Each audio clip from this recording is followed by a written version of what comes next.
Hello, my dear students. Myself Pawan Kumar Bisralli. My mail ID is pawanghb@gmail.com. Well, just prior to the lockdown, in the class we had discussed about the class Mammalia, just as an introductory part that was also repeated in your theory classes. As per the practical classes is concerned, we had discussed that till class Aves, starting from the superclass Pisces. In that we took an example of chondrichthyes and osteichthyes, that is bony fishes and cartilaginous fishes. Then we also studied about the class Amphibia, Reptilia, then Aves. Only the two part of the practical classes were left. One was class Mammalia and comparative anatomy, which was another second section of your practical part and theory part. However, the comparative anatomy will be handled by others. So as per my point is concerned, today we are going to discuss about the class Mammalia, which is the most advanced class of the animal kingdom. The class Mammalia is so called most advanced class of animal kingdom. The reason behind this is it is a class to which most advanced, cognitively advanced animal, humans, belongs to this class. That makes the class Mammalia unique and more advanced when compared to any other classes in the animal kingdom. So we are going to move on to the next slide.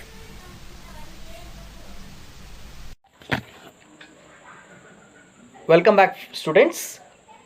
This is the first practical class for second semester students as per the VSKUB geology syllabus is concerned. Of course, just before the lockdown, we had stopped till the aves. There we discussed about 5 different examples of aves, and we also discussed about their habitat, classification, etc. So today we are going to discuss about the last one of the most advanced class of the animal kingdom, that is class Mammalia. So the class Mammalia is the most advanced class in the animal kingdom. The mammals, the name Mammalia is derived from the mamma, that means milk. So mammals are the milk producing animals, which are the milk produced by the mammals are used for nourishing the young ones. So they are found in different varieties of habits and habitats. They are cosmopolitan in distribution. They may be found in polars like polar bears, etc. They may also be found in the most desert areas like grasslands like kangaroos, etc., forest grasslands, dark caves like chiropterans. They are also found in aquatic habitat, example cetacea, that is dolphins, whales, etc. So they are homeothermic animals.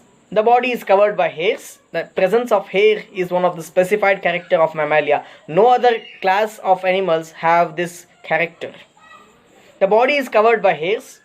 External ear is present in the name pinnae. The mammary glands are present, which it produces a milk soon after the parturition of the young ones, which helps the nourishment of the young ones. They have a special type of anatomical structure called as diaphragm. So if this is the thoracic cavity and this is the abdominal cavity, the thoracic cavity and the abdominal cavity is separated by a muscular dome-like structure, and this muscular dome-like structure is called as the diaphragm. The limbs are tetrapods. They are pentadactyl, that means having 5 projections.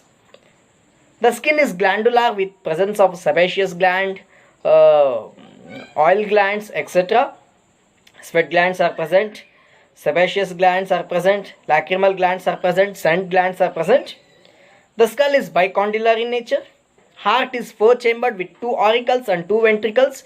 In case of aves, also there was four-chambered. So presence of only left aortic arch is seen. RBCs are anucleated or non-nucleated, and usually they are biconcave in shape except camel.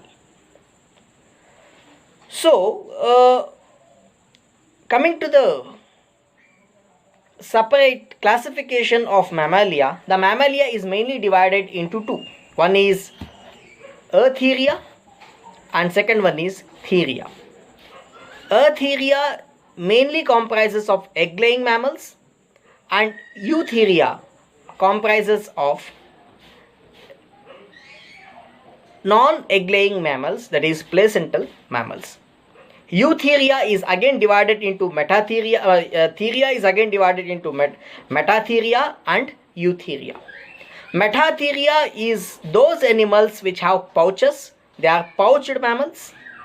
And Eutheria are those mammals which have the placenta, that is placental mammals. So this is an introductory part about the mammals. As per the examination is concerned, we are going to take 4 examples today. One from egg-laying mammals, that is Prototheria. Example is duck-billed platypus. Metatheria, that is pouched mammals, taking example of kangaroo. And coming to the insectivora, taking example of Manis, that is scaly anteater.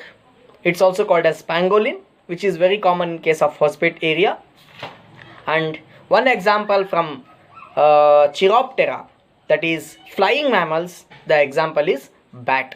So these are the 4 representative types that we are going to discuss today in this practical class. So now we are going to take up one example from Prototheria, that is egg-laying mammals. They are the primitive mammals. Taking example of duck-billed platypus. Of course, there is another example called as echidna. So we are going to take up one example, that is duck-billed platypus. So duck-billed platypus lives in small elongated burrows on the river banks of Australia and Tasmania. So these are native to the Australia and Tasmanian islands. So they are 20 inches long. The body is flat and covered by a soft brown colored fur. Fur means small skin having hairs. So platypus can roll up into a ball when they are threatened. So platypus can roll up into a ball-like structure as a defensive example. The upper jaw forms the broad, flat, muzzle-like bill of a duck. Hence the name duck-billed platypus. It has pitted tactile organs. So the teeth are found in the young, but is replaced by the epidermal scales in case of the adults. So teeth are present in the young ones, but it is modified into a horny epidermal scales or plates in case of the young. In case of the adults, these epidermal scales are helpful in cutting or crushing the shells of the molluscans, and it also assists in mastication. See what exactly happens in duck-billed platypus is, when it is taking up the food, molluscans, it also takes up some amount of sand. The sand and these horny epidermal scales both act cumulously in order to crush the food materials. So that is the speciality. In case of aves, they used ನೋಡಿರ್ತೀರ ನೀವು, ಸಣ್ಣ ಹಕ್ಕಿಗಳು ಏನು ಮಾಡ್ತವೆ, ಸಣ್ಣ ಕಲ್ಲುಗಳನ್ನ ನುಂಗ್ತವೆ. ಇನ್ crop ಒಳಗಡೆ ಇದ್ದಾಗ ಏನಾಗುತ್ತೆ, the food grains and this small stones they help in crushing the food grains. The same mechanism can be seen in case of duck-billed platypus. So when under the water, the eyes and ears are covered by a skin pouches and the mammal fends by touch and smell. So hind limbs have 5 digits with sharp claws, and proximal end of the fibula projects backwards like the process of the ulna. So testes are internal, so there is no external testis.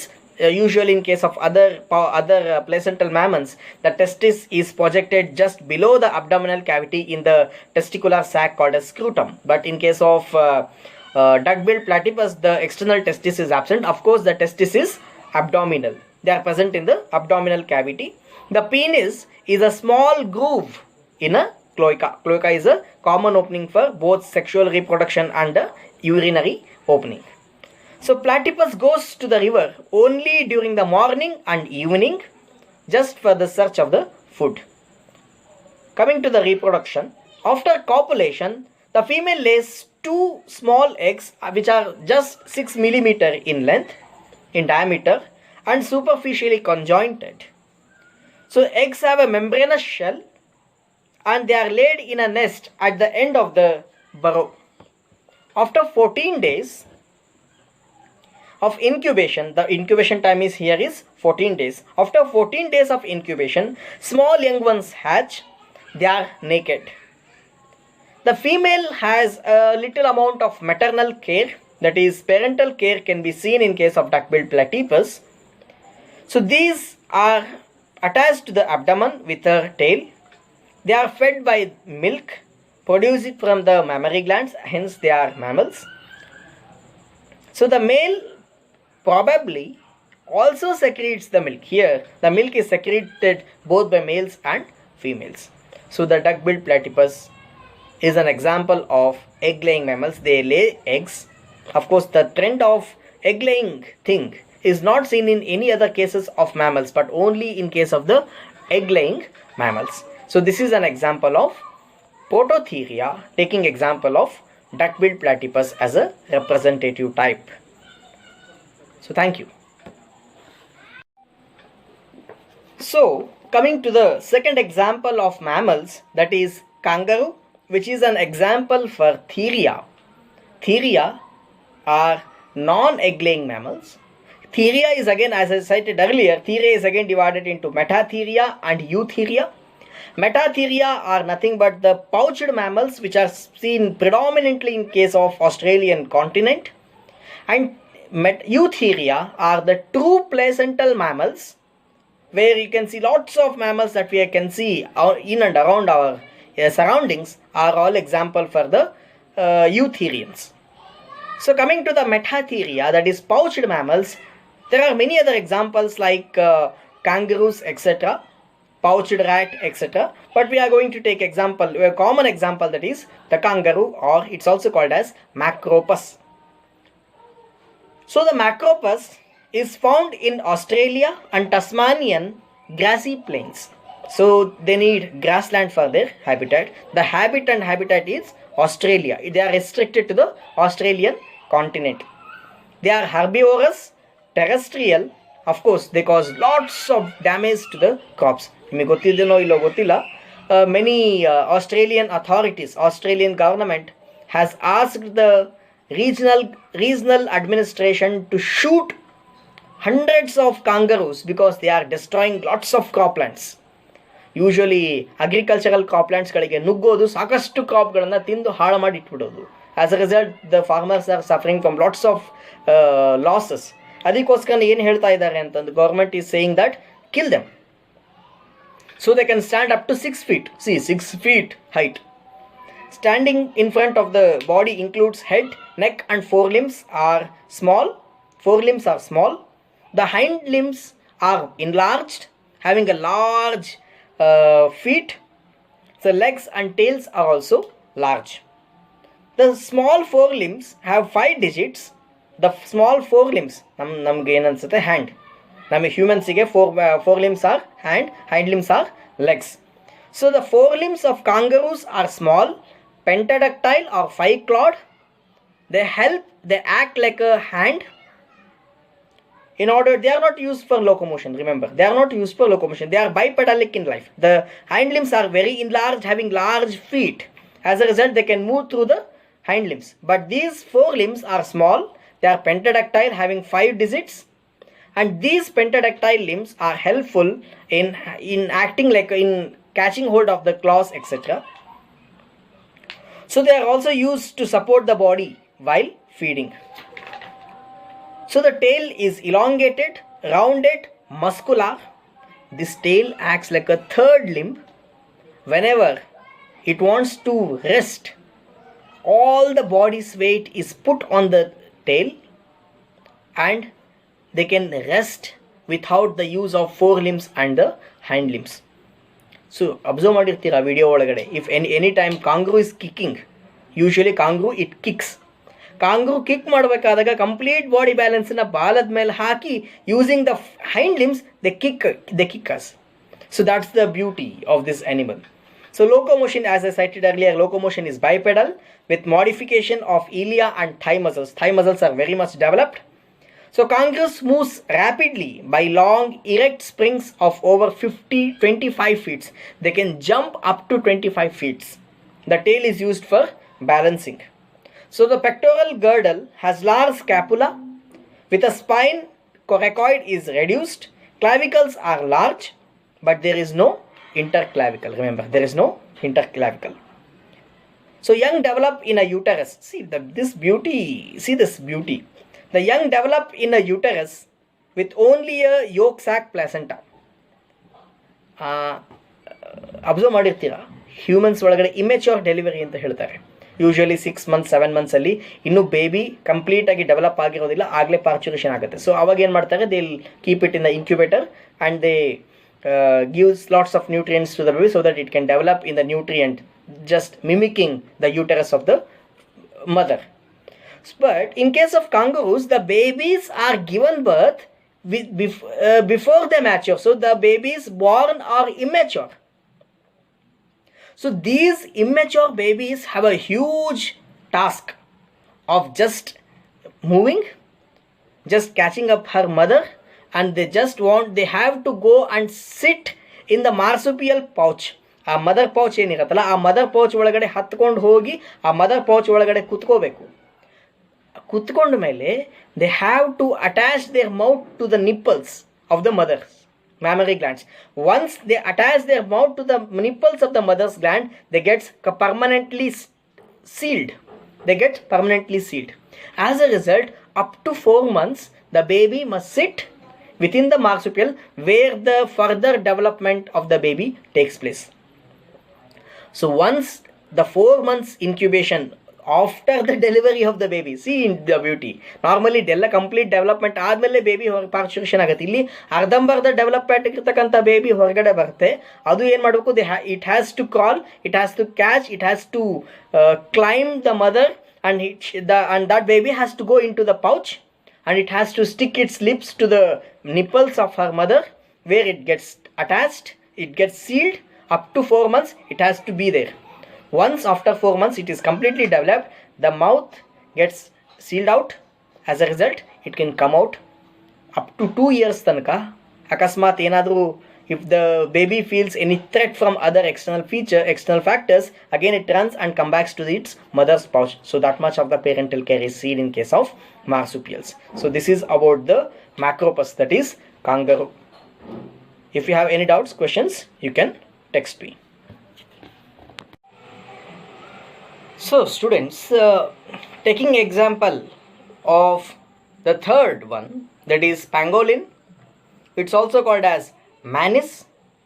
Also, it is also called as the scaly anteater due to the large amount of keratinized scales present in the body.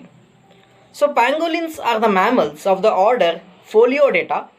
That is, this folio means, in ancient Greek, the word folio, P-H-O-L-I-O, folio means it's a scales. So as the name indicates, they are scales bearing animals, hence the name Pholiodata, hence the order name is Pholiodata.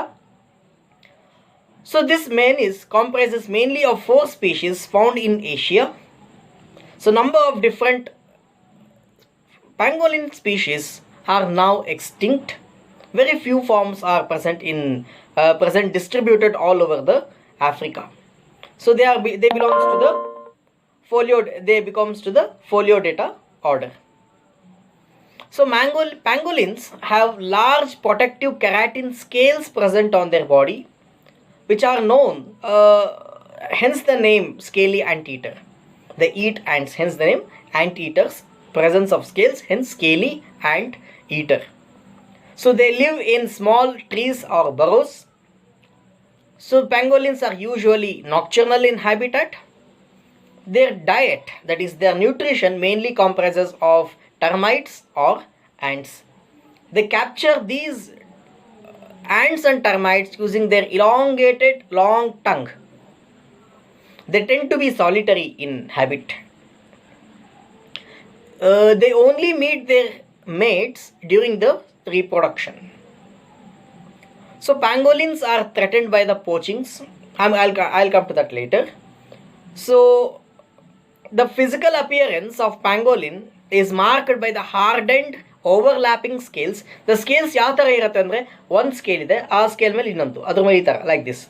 So the scales are overlapped to each other in one side. Usually the young born or newborn pangolin does not have they have the scales which are soft in nature, but as the age advances, the scales which were soft during the newborn, they starts to harden. So the fingernails which are made up of keratin in case of humans, the same chemical structure is used in making the scales of the anteaters.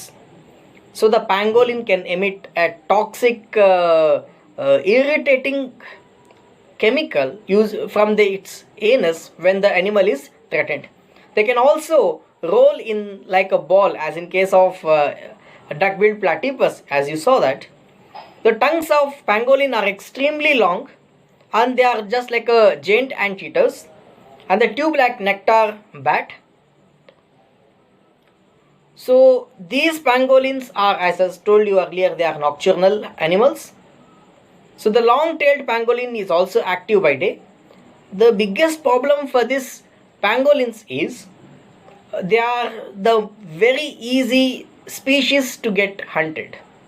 ನಮ್ಮ ಹೊಸಪೇಟೆ ಕಡೆ ಇರ್ತಕ್ಕಂಥ ಕಮಲಾಪುರ ಆ ಏರಿಯಾದಲ್ಲಿ ಸಾಕಷ್ಟು ಪ್ಯಾಂಗೋಲಿನ್ಸ್ಗಳನ್ನು ದಾಳಿ ಮಾಡ್ಕೊಂಡು ಅವನ್ನ ಬೇಟೆ ಆಡ್ತಾ ಇದ್ರು. ಅದ್ರ ಮಾಂಸ ಬಹಳ ಟೇಸ್ಟ್ ಇರುತ್ತೆ ಅಂತ ಹೇಳ್ತಾರೆ, but they are threatened animals as per the red data book is concerned. They are the threatened animals. Hence these pangolins, hunting of pangolins is strictly prohibited due to efforts of many other environmentalists near Hospet.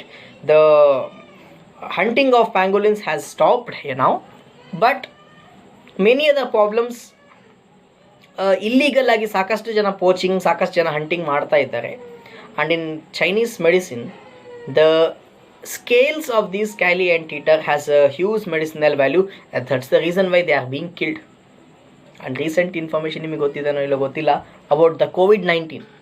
This COVID-19 first ಹ್ಯೂಮನ್ಸಿಗೆ ಬಂದಿರತಕ್ಕಂಥದ್ದು ಬ್ಯಾಟಿಂದ ಅಂತ ಒಂದಿಷ್ಟು ಜನ ಹೇಳಿದ್ರೆ, ಇನ್ನೊಂದು argument ಏನು ಹೇಳುತ್ತೆ, they came to the humans by the pangolin, that is the scaly anteater. ಇದೇ ಸ್ಕೇಲಿ ಆಂಟೀಟರ್ ಮ್ಯಾನಿಸಿಂದ ಹ್ಯೂಮನ್ಸಿಗೆ ಬಂದಿದೆ, ಬ್ಯಾಟಿಂದ ಪ್ಯಾಂಗೋಲಿನ್ ಟು ದ ಹ್ಯೂಮನ್ ಅಂತ ಒಂದಿಷ್ಟು ಜನ ಹೇಳ್ತಾ ಇದ್ದಾರೆ.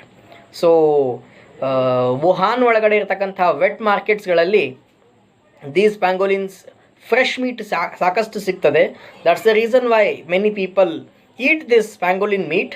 ಅದರಿಂದ COVID-19 ಬಂದಿರ್ಬೋದು, ಹ್ಯೂಮನ್ಸಿಗೆ ಟ್ರಾನ್ಸ್ಫರ್ ಆಗಿರ್ಬೋದು ಅಂತ ಒಂದಿಷ್ಟು ಜನ ಸೈಂಟಿಸ್ಟ್ಗಳ ವಾದ. Of course it's premature for me to say whether it is right or wrong, so I am not getting into that point. So this is all about the pangolin. It comes under the Pholiodata order.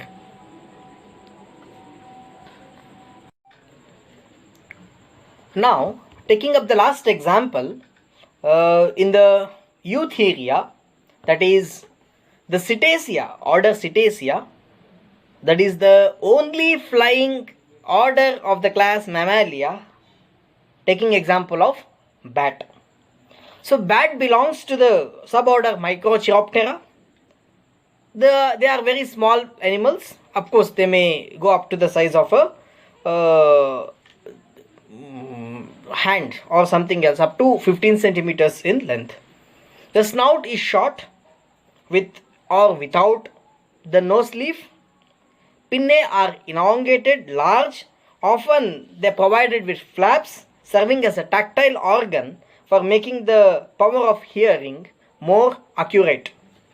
So eyes are small and the vision is weak as the visual rods are poorly developed. Vision is weak. I am going to come to this point later. Only the thumb and first digit is clawed in the forelimbs. Hind limbs are weak and they have pentadactyl digits. Molars are cusped.